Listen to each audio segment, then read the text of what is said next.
Welcome back to the Unintangibles Fantasy Football Show. I am your co-host, Jeff Schuell. I'm very excited to bring in my partner in crime, Mo Aurora. Good afternoon, Mo. Hey, Jeff. Hey, everybody. How's it going? Happy Labor Day.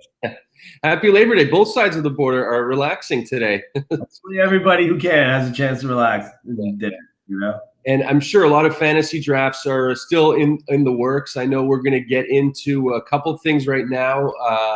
Just any general thoughts before we start kickoff in 4 days, Mo? You excited?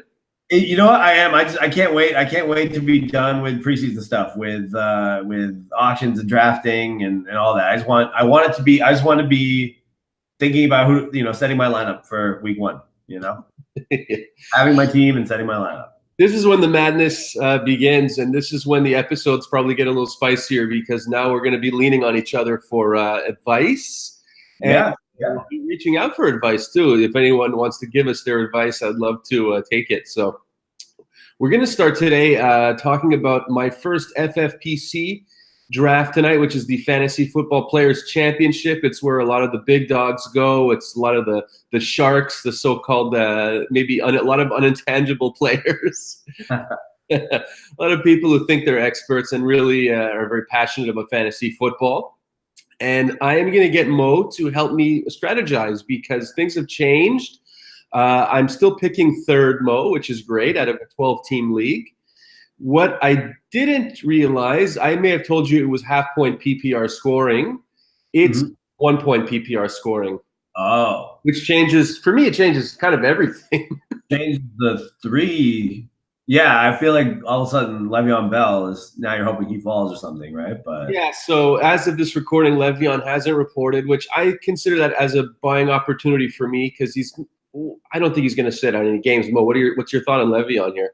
He might sit out one or two, but even if he does, I think he's worth it. If you can ride it out for a couple of weeks, I think he's worth it. Try and get James. It's a buying opportunity if you can stomach that. If you can stomach him starting the season late. I mean, we've seen it before. There's got to be a more recent example, but I remember Emmitt Smith holding out like 2 games and then coming in and doing great. So how many rounds? How many rounds would you reach for James Conner? I don't know, man. Because James Conner, I'm still drafting him at a point where I'm like, whatever it is I've tried to do, I've already done, and now I'm just best player available. Because I don't think my hesitation about Bell, any hesitation I might have, I don't think that suddenly makes James Conner better, And he might be good, but I mean, I don't know. It's still a handcuff game that I don't know. Well, maybe what I'm going to do right now, I'll lay out for you 2 options. I'm going to Okay. So basically, what I'm going to show you, I did Fantasy Draft Wizard last night. So we're going to go right here. Fantasy Draft Wizard. This is the option. This is what my team would look like. Whoa, I don't know what happened there. But so this is what my team would look like if I took David Johnson and then I went receiver heavy for like 4 picks after that. So can you see that, Mo? Yeah, I can see this.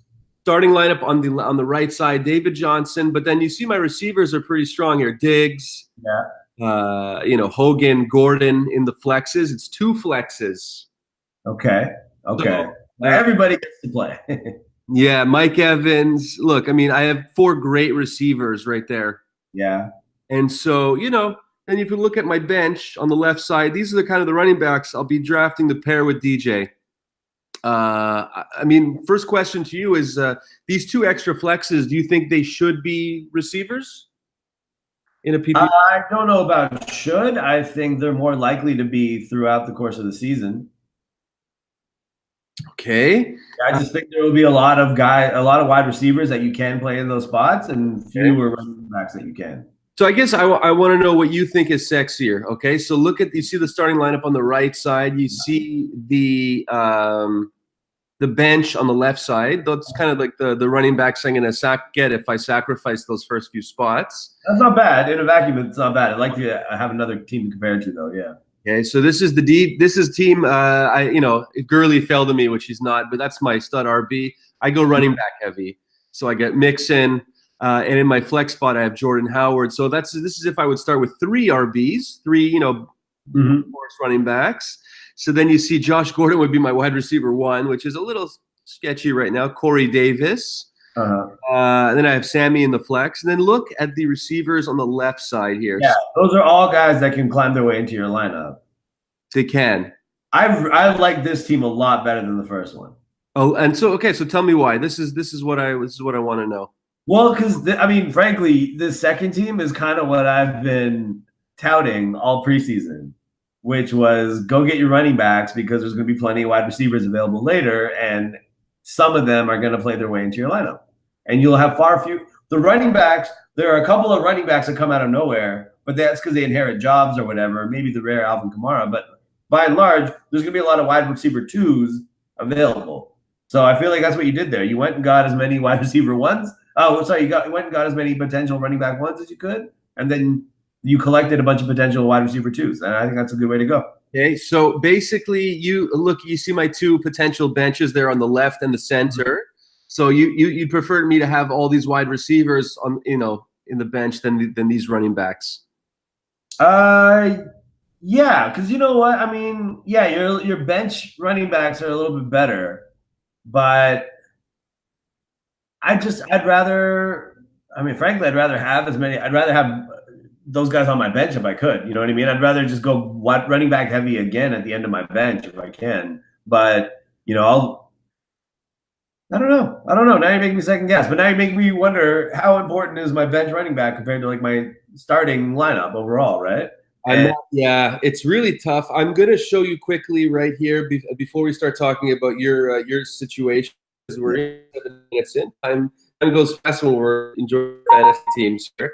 I'm going to show you Evan Silva, what he did. Hold on 2 seconds here. You see right here this Ezekiel Elliott team? Yep. This is how Evan Silva started his main event draft at FFPC on just 2 days ago. He posted this. He went Ezekiel Elliott from the 4th spot. Then he went straight receivers right here. So he has Hilton, and it's a tight end premium league because it's 1.5 point per reception. So a lot of tight ends are going in the 5th, 6th rounds very early. Okay, so one RB sort of thing. He waited at RB2.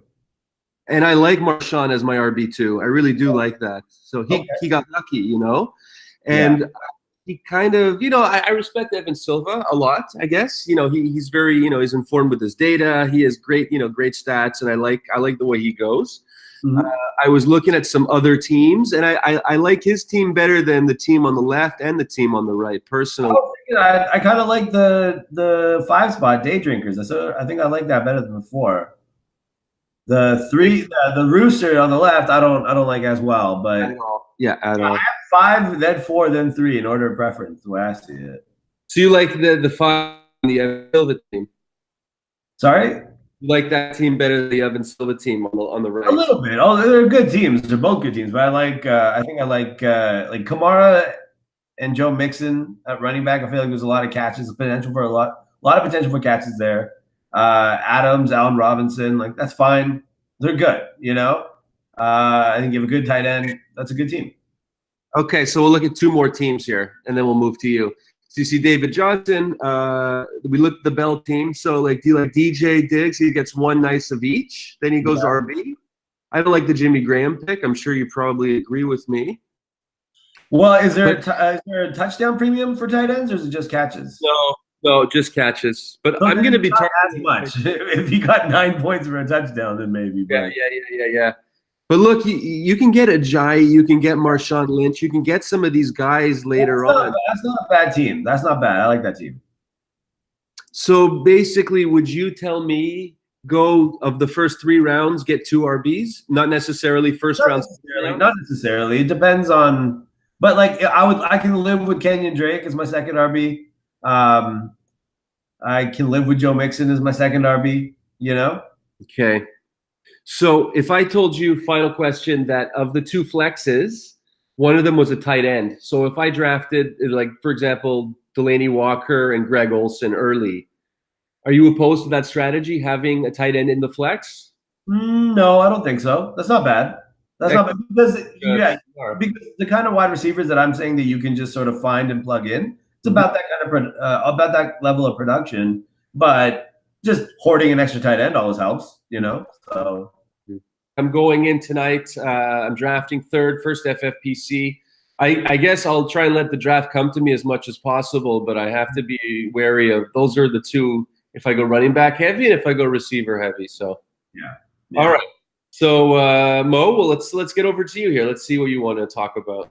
Okay, so we're recording the day of later at the end of today at about midnight, I believe. I think it's midnight. At 11:45 or midnight is my preseason trade deadline. So then tomorrow, protected rosters have to be submitted in advance of our auction, and I'm going to try to minimize this because there's a lot of salaries and other sort of stuff to consider.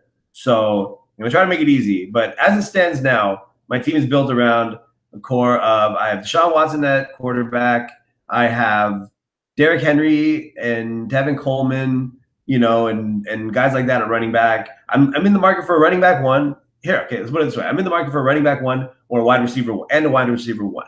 And so based on what I have, I'm trying to target. I have one option where I can try to get I could try to go for basically Todd Gurley and Josh Gordon.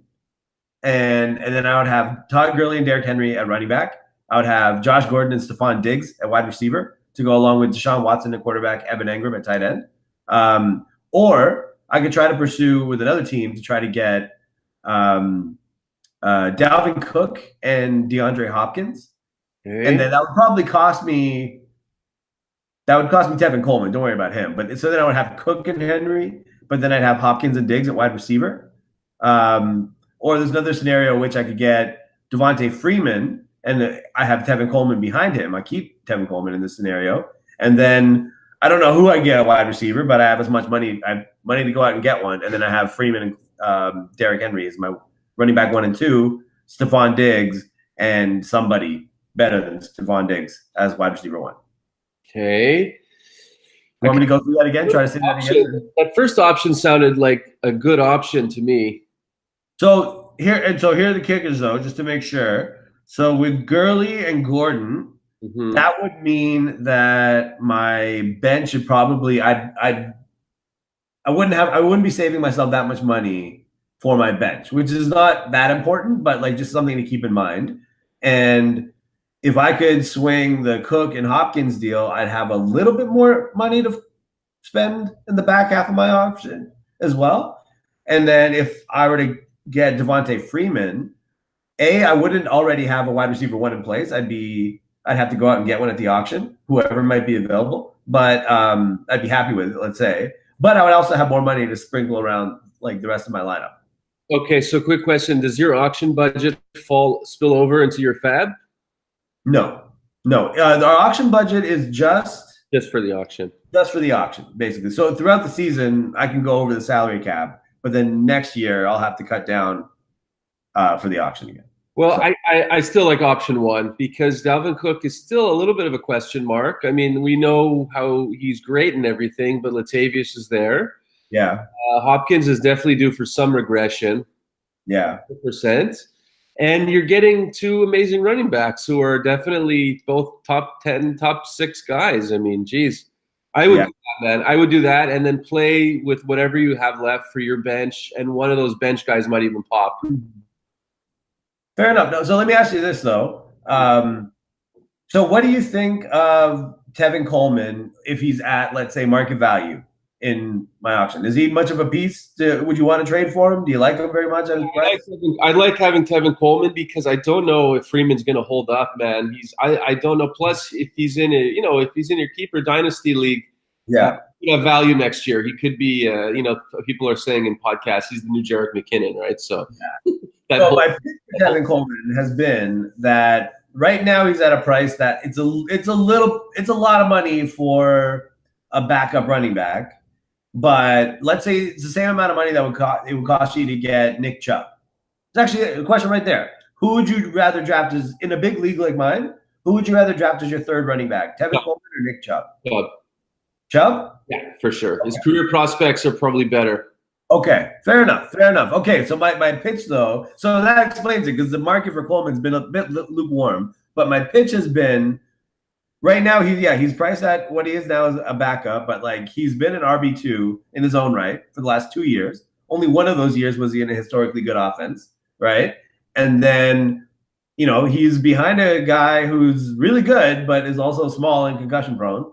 And it's a pretty good offense that we've seen him do well. And if he had the whole full-time job, plus he's protectable again next year, and he's a free agent, so he might be a lead back somewhere next year. So that's my pitch for Coleman. It's been lukewarm. I also have Cooper Kupp for $1. Yeah, great, man. That's great. Great players for $1. Cooper Kupp for $1 would probably be the biggest. That's what I would have to give up Cooper Kupp for $1 to help facilitate any of these trades. Is it worth it? That's fine. That's fine. Yeah. Someone will be this year's Cooper Kupp. Someone's going to emerge, whether it's Taywan Taylor, whether it's Anthony Miller. Yeah, no, that's a good point. That's a good point. I like the top heavy teams now. If you're providing the a Gurley and Gordon option, I mean, geez. Yeah. So okay. So basically, there's a good chance that even in my weird salary cap keeper league where values of things are a little bit different, you don't think Tevin Coleman is much of a value, do you?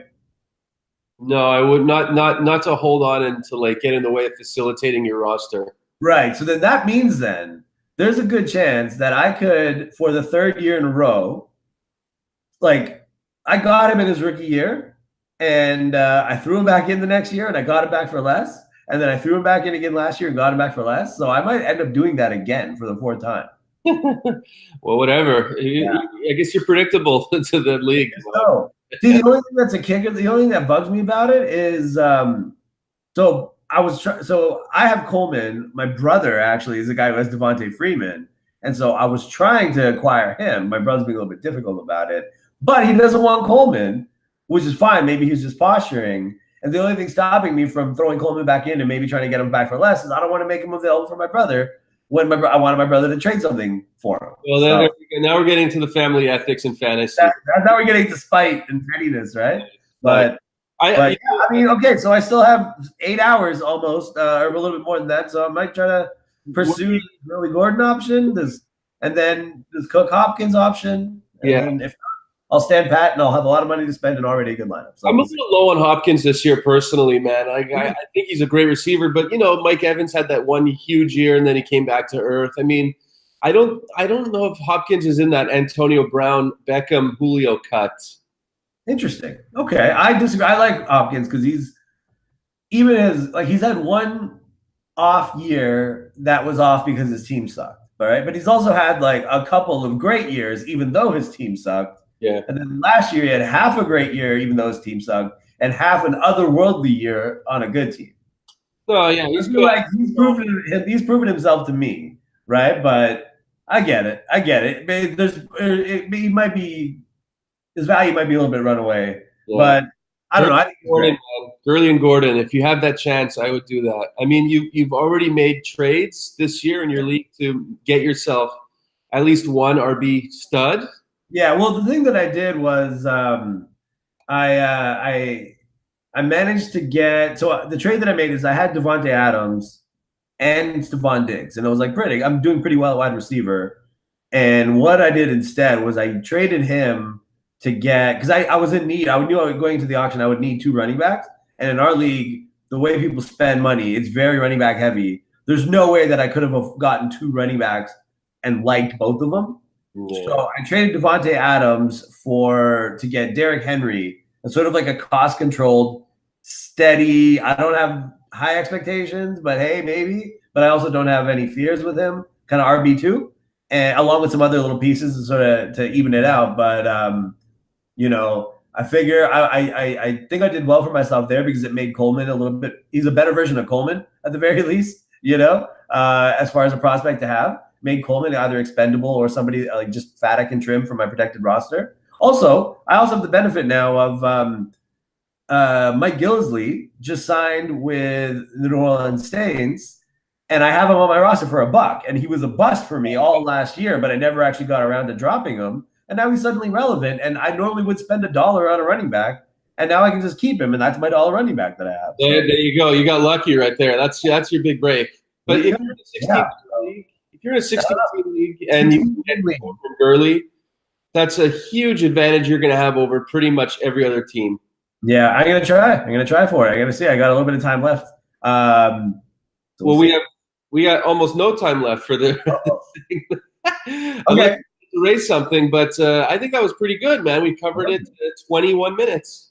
That's great. You wanna move on to our top 5 for today? Yeah, let's sign out of this one, and then we'll move into we'll sign out for this episode, and then we'll make a top 5 video. Dude, I just ruined our sign up then, didn't I? Can you take us out? Yes, sir, I can. Thank you for watching the Unintangibles. I hope you enjoyed the show. We'll be back with our top 5. Hope to see you then.